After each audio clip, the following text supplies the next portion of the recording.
The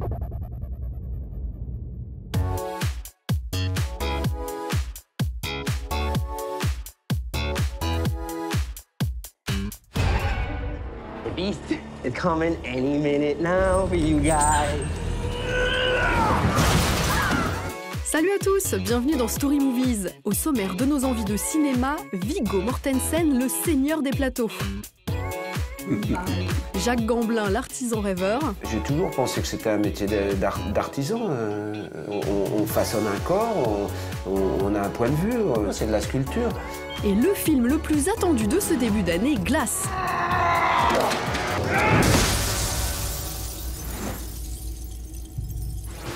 You know, my father used to say, whatever you do it 100%. Viggo Mortensen gras et pas très malin, c'est plutôt inhabituel. L'acteur est en général un modèle d'élégance. Mais ça lui vaut l'un de ses meilleurs rôles dans un film inspiré, précisons-le, d'une histoire vraie. Bonjour. Bonjour, bienvenue. Au revoir, merci beaucoup. Est-ce qu'on fait l'interview en français ou en anglais? On peut essayer en français. Dans Green Book, un road movie drôle et sensible, multi-récompensé, notamment par 3 Golden Globes, Viggo Mortensen joue Tony, un videur de boîte de nuit italo-new-yorkais. Pour se faire un peu d'argent, celui-ci accepte de servir de chauffeur à un pianiste noir réputé pour une tournée dans les États du Sud. Nous sommes en 1962, la ségrégation y règne toujours. This gentleman says that I'm not permitted to dine here. I'm afraid not. Face à un Mahershala Ali tout en retenue, Viggo Mortensen se régale et nous avec à jouer le beauf bas de plafond devant la caméra pleine d'empathie de Peter Farrelly, qui il y a 20 ans versait plutôt avec son frère Bob dans la comédie culte mais potache de Dumb and Dumber à Marie à tout prix. J'étais très surprise d'apprendre que vous ne vouliez pas jouer le rôle au début. Il paraît que vous avez dit à Peter Farrelly « Je vais handicaper le film si je joue ce rôle ». Oui, j'ai pensé ça. J'aimais beaucoup le rôle et le scénario, mais je ne suis pas italo-américain. Je suis conscient de... Bon, il y a plein de bons comédiens italo-américains. Oui, mais vous avez joué... Vous jouiez quelqu'un d'origine russe dans Les Promesses de Londres. Oui, c'est vrai, vous avez joué un Français dans Loin des Hommes. Enfin, vous n'avez pas arrêté qu'il m'a dit. Il a dit, moi, si tu peux faire... le russe dans Les Promesses de l'ombre. Promesses de l'ombre. Tu peux faire ça. J'ai pensé, moi. You will be interacting with some of the wealthiest people in the country. It is my feeling that your diction could use some finessing. Why you breaking my balls? Because you can do better, Mr. Ballalonga. Quand j'ai accepté, j'ai parlé avec Nick Vallelonga, le fils, qui est un des scénaristes. Il m'a beaucoup aidé. Il m'a ouvert ses portes, les portes de sa famille. Et ils m'ont donné des photos, ils m'ont beaucoup parlé, ils m'ont raconté 1000 histoires sur son père. Et très important, il m'a donné des enregistrements de son père, où il parle de ce voyage. Et ça m'a beaucoup aidé, ouais. Il y a 2 premières fois pour vous avec ce film, c'est que d'habitude vous êtes toujours à votre avantage physiquement. Là, vous êtes bedonnant et pas vraiment sexy. Et vous êtes très drôle. Et c'est pas quelque chose qu'on a utilisé chez vous. Est-ce que c'était un plaisir Et je me demandais comment est-ce qu'on fait ça. C'est un autre métier, mais je me suis rendu compte que ces questions, comme les autres genres de comédie, c'est question d'écouter, de s'écouter, de réagir, de trouver le rythme, la musique. The distance between us is breaking my spirit. Falling in love with you Was the easiest thing I have ever done. P.S. Kiss the kids. that's like clanging a cowbell at the end of Shostakovich's The Seven. Right. So that's good. It's perfect, Tony. Alors, vous avez eu énormément de personnages passionnants à jouer au cinéma. Moi, j'en ai choisi quelques-uns, j'ai choisi quelques films. J'aimerais bien que vous me racontiez un peu comment vous avez à chaque fois trouvé le personnage. Je vais commencer par...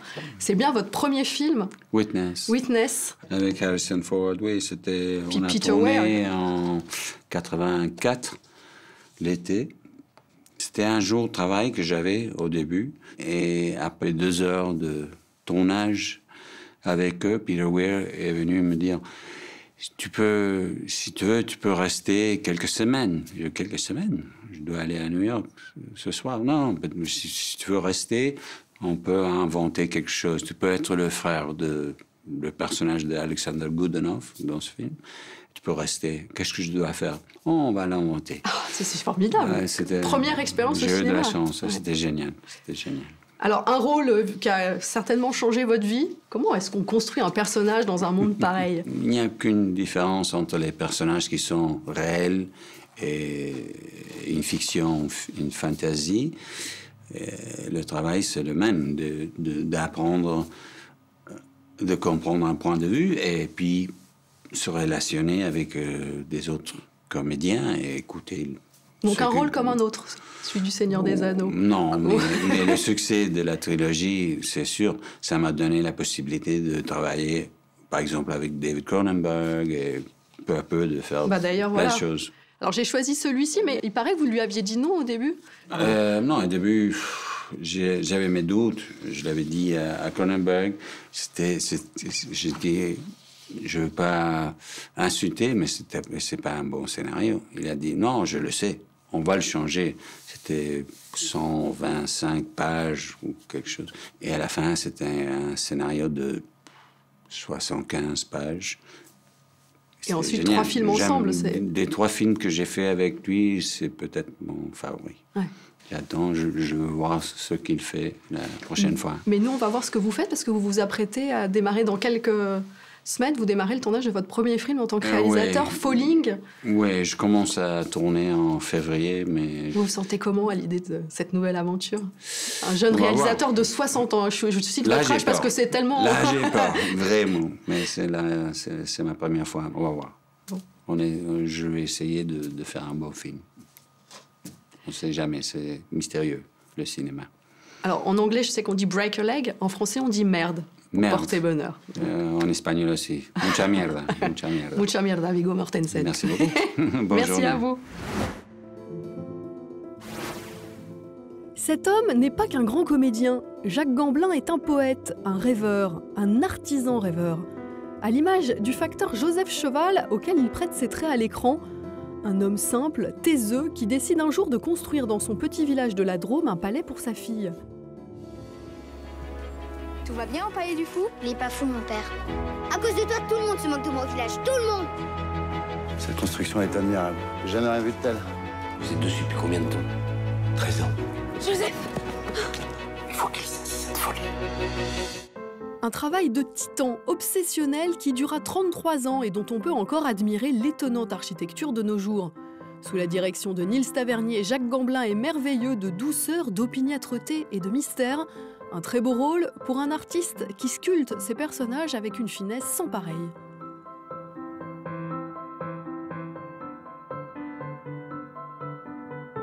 Je voulais commencer par quelque chose de très terre-à-terre. Je voulais parler de vos mains. Ah oui? Est-ce que vous êtes doué? Est-ce que vous êtes habile de vos mains? Oui. Ouais. Oui, j'aime... Bon, je bricole plus beaucoup, mais il y a une époque, je voulais être menuisier. Travailler le bois, travailler avec mes mains, et puis ensuite, j'ai été rattrapé par le théâtre, et puis j'y suis retourné. Mais oui, je suis plutôt habile, oui. Je suis plutôt... si j'avais le temps, oui, je bricole, je peux faire des choses. Et est-ce qu'un personnage, ça se façonne? Est-ce que ça se mais taille oui, un mais peu? Pour moi, oui, c'est de l'artisanat. On façonne un corps, on fabrique un costume qui va avec ce corps. Le costume influence une démarche, bien sûr, c'est de la sculpture. Et puis après, il y a toute la sculpture intérieure, interne. Et sur ce personnage, elle était forte. Et ça, c'est que le temps, mais c'est comme le bois. Je dis ça souvent, mais c'est vrai que le bois, il joue et il travaille. Comme un acteur, il joue et il travaille. Moi, ce que j'ai beaucoup aimé dans ce personnage, c'est qu'il a un esprit fascinant, parce qu'il ne pense pas comme tout le monde, parce que son rapport au monde et aux autres est singulier. Et puis, il a ce côté bâtisseur. Alors, il ne bâtit pas des cathédrales, mais il bâtit ce palais incroyable. Alors, du coup, ce personnage, vous l'avez pris par le corps ou par la tête? Oh, je l'ai pris par le ventre. Ouais, ça s'est passé là, comme. Oui, mais il reste très mystérieux. Plus que là. C'est-à-dire que j'étais en dehors de la fabrication plus formelle, de la ressemblance du personnage et tout ça, de cette moustache, et puis etc. Et des vieillissements, parce que bon, c'est des heures et des heures et des heures. J'ai un peu l'impression qu'il est venu explorer, que je l'ai avalé, quoi. Et qu'il a bâti sa cathédrale à l'intérieur de vous, ouais. Moi. Je rêve. Pardon? L'autre jour, vous m'avez demandé qu'est-ce que je fais quand je marche. Ben, je rêve. Et vous ne vous ennuyez pas? Non. Je suis bien quand je marche.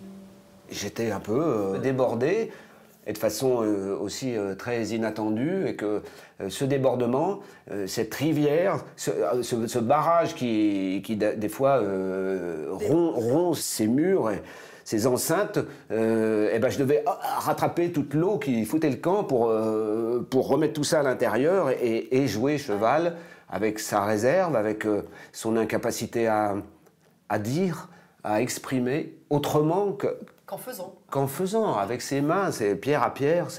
Et vous avez aimé ça, les manier, les pierres Bien sûr, j'ai aimé ça. Évidemment, vous n'avez pas reconstruit le palais. Non, mais j'avais envie en permanence. Je disais à Nils, viens, on va tourner des scènes de travail. J'étais tout le temps après l'accessoiriste, Yann Ricordo, pour un bout de fil de fer. Qu'est-ce qu'on va faire ici? Avec de la matière, de la chaux, t'as préparé de la chaux. Et puis sous la pluie, sous le soleil, sous la nuit, je voulais qu'il y ait des scènes, une addition de scènes de construction de façon comme ça, obsessionnelle, acharnée.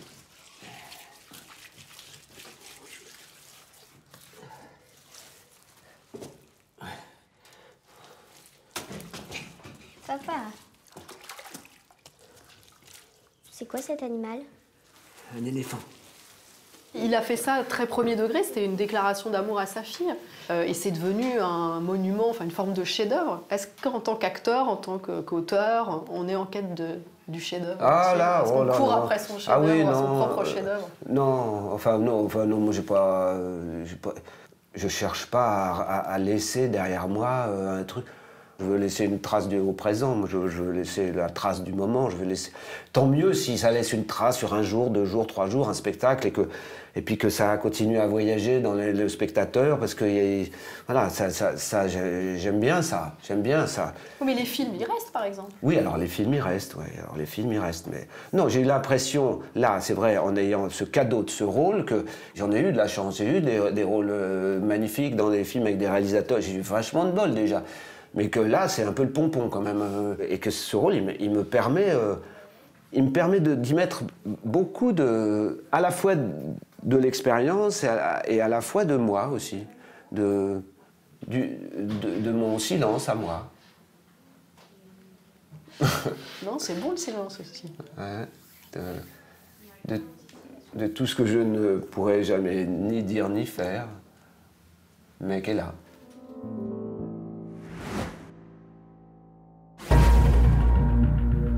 I specialize in those individuals who believe they are superheroes.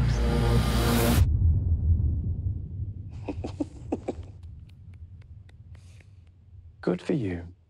Réunir les personnages de différents longs métrages ou séries dans une même œuvre, en anglais on appelle ça un crossover. C'est ce qu'a fait M. Night Shyamalan avec Glass. On y retrouve les héros de 2 de ses films les plus mémorables, Incassable et Split. D'un côté donc, Bruce Willis et Samuel L. Jackson, alias le bon David Dunn et le méchant homme aux os de verre, Mr. Glass, qui il y a 19 ans s'affrontaient dans une relecture introspective et réaliste de la mythologie des super-héros. What do you want? I am here to see if tales of the extraordinary being are true. De l'autre, Kevin, jeune homme habité par une vingtaine de personnalités différentes, dont la Bête, qui avait fait flipper le public en 2017.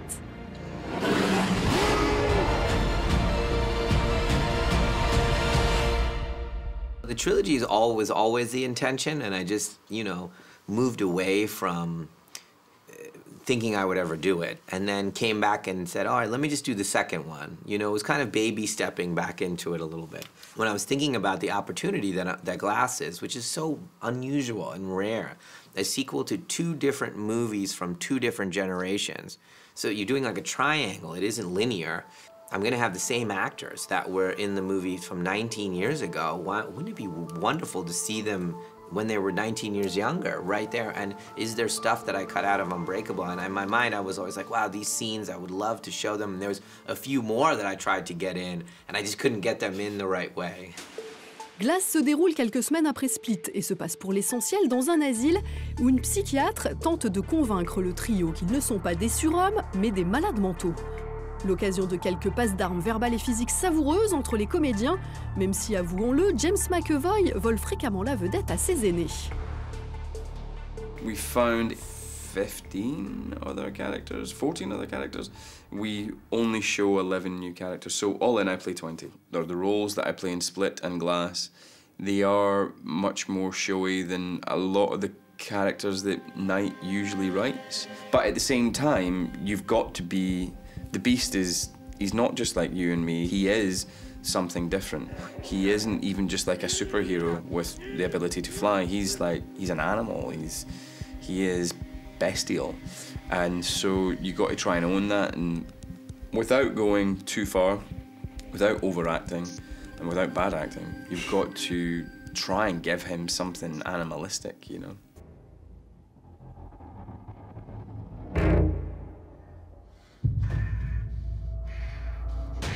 À la fois brillant et fouillis, rempli de références pointues, trop pour quelqu'un qui n'aurait pas vu Incassable et Split, Glass assume en tout cas sa proposition de cinéma. Shyamalan tacle ainsi subtilement les films de super-héros actuels, tout en mettant en abîme son propre univers. It's more philosophical. I think Glass is talking about, you know, what is the meaning of being a comic book character? Why were comic books written? What does it mean to tell stories about power inside of you? So there's more philosophical conversations about whether believing that you're extraordinary is a delusion or not. There aren't many movies out there that are about superheroes that are take it so seriously. It's not just about the crash and the bang and the action and the fighting. It's got that, but it's not just about that. I really like superhero movies when they're something a little bit different. So it's not just a superhero movie, it's also a horror movie. It's not just a superhero movie, it's also a thriller. It's also, and I think Unbreakable was one of the first that it was already doing that, and that's why it got such cult status. On se retrouve la semaine prochaine pour Rire au grand air avec une émission spéciale consacrée au Festival du film de comédie de l'Alpe d'Huez, présidé cette année par Alexandra Lamy. Salut!